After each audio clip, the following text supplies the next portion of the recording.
Alright guys, Si here. Welcome to another edition of Gunner Talk. The last few ones have been long ones, so I'm going to just try and crack on quickly with today's. So I'm just going to run over Unai's interview yesterday. I thought there was loads of interesting stuff in it yesterday that some people might not have picked up on. So I'm just going to run through that stuff and just look through the transcript of what was said yesterday. So first up, he was asked about the squad for the Boreham Wood game.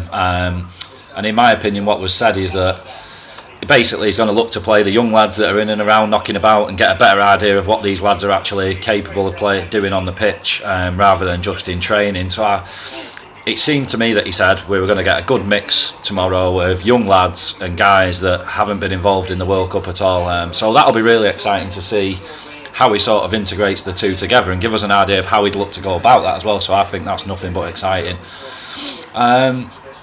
His next comments were on whether the squad can compete for the title, which I thought was quite interesting, because he was realistic in his answer, while staying grounded. So for me, and like most level-headed Gooners, I think just the top four next year is all we can expect. And I think he's of the same mindset. Does he expect us to challenge for the league? He wouldn't mind if we did, like most of us, but do you think that's realistic, really? No, probably not.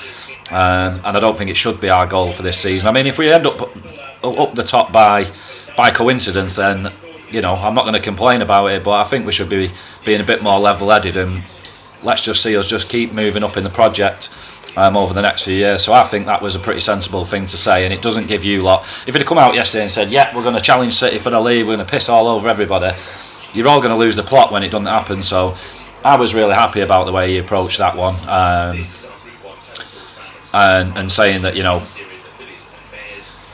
he's ambitious but without being unrealistic, and I really like that about this guy, so I was happy with that. When he was asked about signing players, he said he was happy with the squad. Obviously he's going to say that. I think there's room for one more, and I think he thinks there's room for one more as well. He didn't shut the door completely on somebody else coming in, and I'll get onto that in a bit, because I think there's a sneaky deal that we might be weighing up that might just be a time sensitive thing that we'll have to wait for, and it might just be pipe dream in my head, but we'll crack on in that in a bit.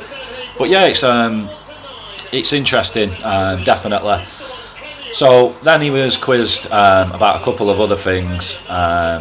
He was asked about Nzonzi. I thought that was a pointless question, and to me he sort of answered it by saying, yeah, I know him, I've worked with him, but so I don't think there's any legs in that at all to it. I think there was a few, maybe a month ago, 6 weeks ago, but I don't think there is now. I think we were put off by what they wanted for him and their unwillingness to move on price, and we moved for Torreira instead. And that was it for me. I think it was Torreira or Nzonzi, and that's how it's gone. We've got Torreira, and now we've brought in Guendouzi, the little doozy fella, to back up at CDM, or maybe El Neni. So yeah, I'm more than happy with that. His comments on Rambo for me. The interesting thing he said in that statement was he mentioned Sven and Ivan. Sven and Rahul. So that says to me that, you know, it's a group effort now. It's not just going to be a one guy saying everything. It's going to be a group decision. You know, it's not one man in charge of everything anymore, mate. You know, a one man band. It's going to be a group decision on who stays, who goes, and a bit of a consensus rather than a dictatorship. So I'm really happy with that, and I think Ramsey's maybe held off a little bit, waiting to see what came in before he put his name on paper. So I think we're looking pretty much done in the window now. I still think there's one more. I told you months ago, 6 in, 2 out when he turned up, and I still stand by that. Somebody asked him about Wenger, and it made my piss boil. I'm going to be totally honest. I love Arsene, I love what he's done, and I'll never forget about him, but it's not his team anymore. It's Unai's team, it's Unai's vision. Is he going to speak to Wenger about the players? Why would you bother? They're not his players anymore. That's his opinion. Unai's going to have his own opinion on him. It just wound me up. I think they should have just turfed that guy as soon as he asked that yesterday. I just thought, what a knob. Is that the best thing you can ask this guy? Is, hey, you're going to speak to Arsene sometime soon? Fuck off, mate. Ridiculous. And I loved his answer to it. He tried to be diplomatic without being rude. It's just like, well, yeah, you know, I might talk to Arsene on his opinion. Do I really give a fuck? No, I don't. I'll make my own judgments. This guy's meticulous. We know that from he turned up with a 170-page dossier. So he's not going to turn up with no fucking ideas and go to Arsene asking what he should do. If he was going to do that, we might as well have kept Arsene. So I was more than happy with that. Squad stuff. Goalkeepers. He said we'll have 3 goalkeepers. We've got 5 at the moment. Ospina's definitely going to be a casualty. The other guys there, Leno, Czech, Matt Macy, Martinez. I've said to you guys for ages, we should have got rid of Ospina and Czech right at the start of the fucking window. Got whatever we could for him, 10 million for the pair, and 100k off the wage bill, if not a bit more, and put faith in Martinez and Macy, because I don't think they're much worse or even worse at all than those two. And I'm sure their wages are a hell of a lot less than what these two guys are. And like I said, for the amount of games they'd be expected to play this year, backing up Leno, would they be that much worse? In my opinion, I don't think so. And Czech made far too many mistakes for me to forgive last year, so it's a tricky one. That's my own personal opinion.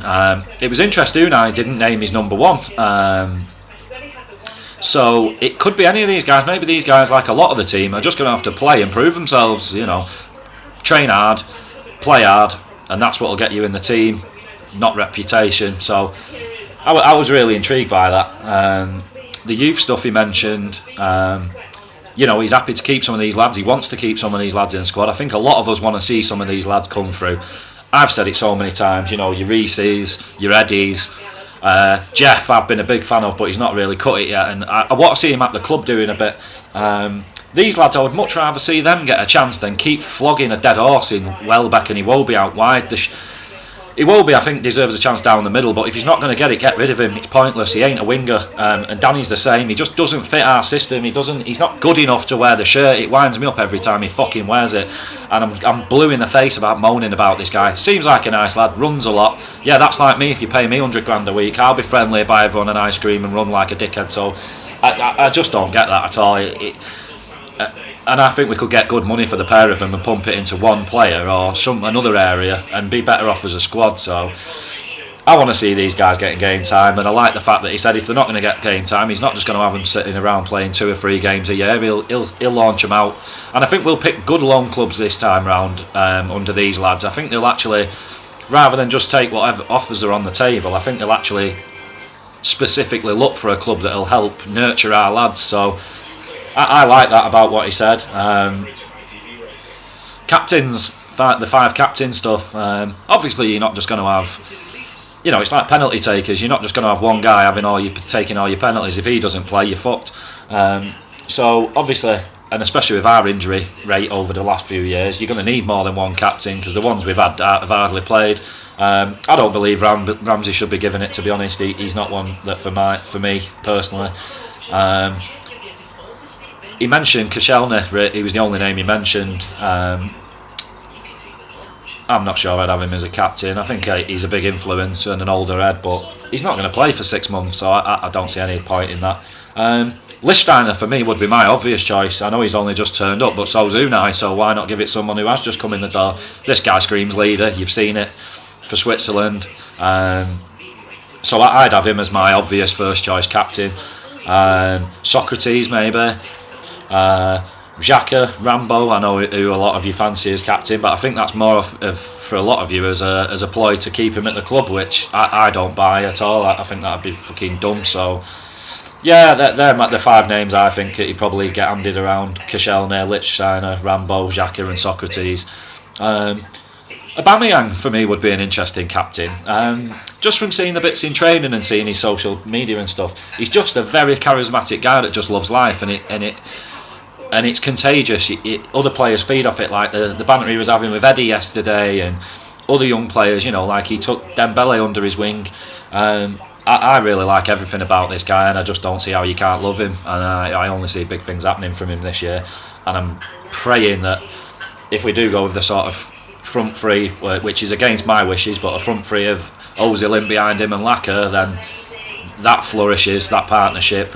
We've got a taste of it at the end of last year, and it could be one of the best in the Prem, if not the best. So I'm really excited about So yeah, that's really all of what I took from the interview yesterday. I thought there was some, like I say, some interesting snippets there of if you looked a bit deeper at how he spoke. So that's my take on that stuff. The training stuff that we've been seeing, the training vids, I think that's been a nice little touch. We've seen bits with Wenger before in the past, but it seems a bit different now.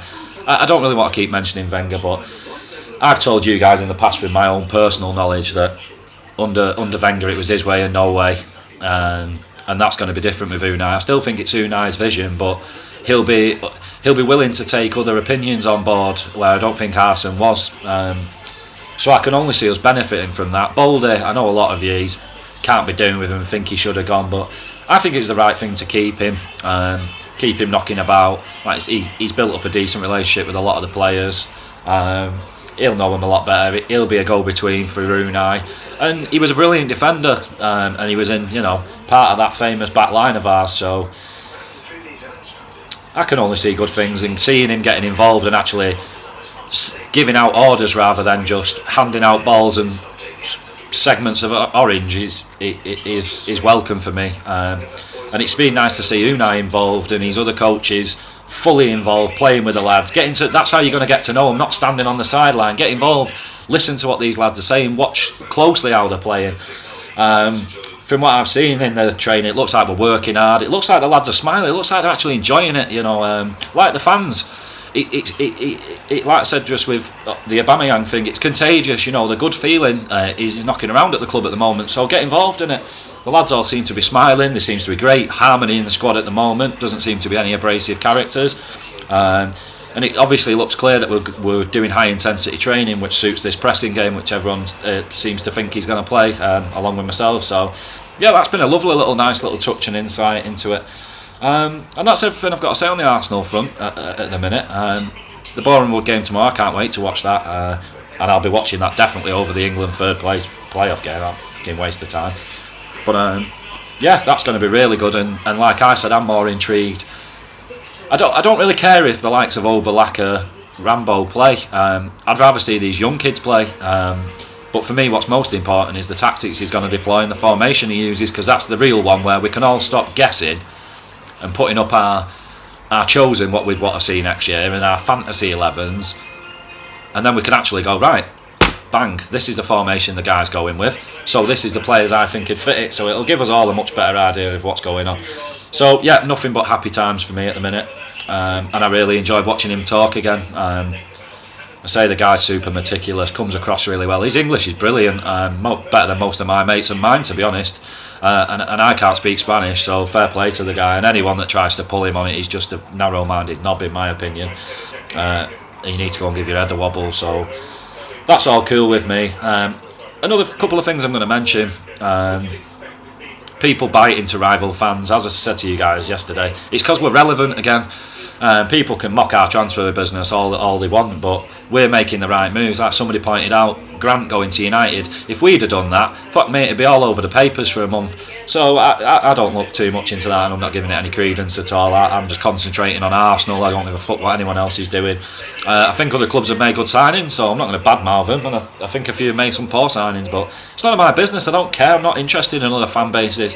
They can be interested in Man United, Liverpool, Chelsea, City or whatever. I'm interested in Arsenal and Arsenal only. So I'm not buying into any of that bollocks. It's playground stuff for me. One little other thing from yesterday that's not related to us, that could be related to us, that's piqued my interest a little bit, is the Sarri going to Chelsea. The way they've treated Conte is fucking appalling, in my opinion, and just shows what sort of club they are. They're just a classless shit club. I don't like going there work-wise. I hate the place. It's just morbid. The fans, they're just some of the worst fans ever. The least original fans. Some of the greatest chants in football ever have come from Chelsea. Chelsea, Chelsea, Chelsea, Chelsea. Oh, fucking hell, that must have took months to come up with. So I just, let's not get off them anyway, because I could go on all day about how shit they are. But the interesting thing is, to do with Chelsea, is these Barca bids for Willian. Obviously concrete, 60 million, around 60 million. I think they could get him for that, to be honest. I don't think Willian's that rated at Chelsea. I think he's pretty brilliant. and I think he's a really underappreciated player there, and I think they'll miss him if he leaves, and he'd take some replacing for me. But what does that mean for us? You guys know I posted it months ago that this little roundabout was going to happen at some point. And if he becomes on this merry-go-round, what does that mean? Well, Barca front three. Maybe at the moment it's Dembele, Messi, Suarez. If this guy turns up, for me, he'd go in front of Dembele on last season's performances anyway, because Dembele didn't really play. And if that happens, I'm going to say it. I know I'm living in a FIFA world and a champ manager world in my own little head here. Well, big head, big warby head, but I honestly think this could happen, and I think this is maybe what we're just hanging fire for. I'm going to look like a deluded dickhead by the end of the window, I'm sure, but I think maybe we might be holding back on this one for a quick moment. I think maybe we're thinking, let's just see how, because a lot of other teams haven't done a lot yet. West Ham have done quite a bit, and they're having a great window, but they're not our rivals. Look at our actual direct rivals, they're not really doing much at the moment. City are starting to get the ball rolling, Scousers have got the ball rolling, but Chelsea are only just getting there. Spurs haven't done a fucking tap yet. I mean, they're looking at bringing Grealish in. Wow, he's a poor man's fucking Wiltshire. He's gonna, I'll laugh if he gets in their team, to be honest. That's hilarious. Yeah, it just continues them as a banter club, in my opinion. But yeah, so what could that mean for us? If using a realistic head, if Dembele becomes available for loan, which I think Barca should do if he's not going to play, I think he's guaranteed to come to us if we're actually interested in him, because he'd pick us over anybody else. I've stated my reasons for that in the past, and I'm going to stand by him. So come on, let's make it happen. Unai, Sven and the boys, if this Willian deal actually happens to Barca, let's make a move and let's get Dembele in, because then if we had a front three of Oba, Dembele out wide and Laka through the middle, people are getting ripped up, boy. Rip it up, boy. We're gonna take you down, yeah. Sick, yo. Absolutely, mind blowing is sick, yeah. Sorry, I just stepped into fucking what's his name, Bloodcast, right? Yeah. You get me, whatever his name is, yeah, Arsenal Fan TV, yeah, safe, yeah, innit? So yeah, I'm excited by that. Good things happening at the moment, all positivity. The England international shit's out the way, apart from the World Cup final, but that's a spectacle for most of us now, not something we're invested in emotionally. So it's all about the Arsenal now, and Arsenal tomorrow, 3 o'clock. Good luck, boys. Enjoy it if you're lucky enough to have your little sweet arses down there, because I'm very jealous. Hopefully the sun will be shining. It'll be a great day out for everybody. Pitch looks beautiful there, by the way. And yeah, come on, you Gooners.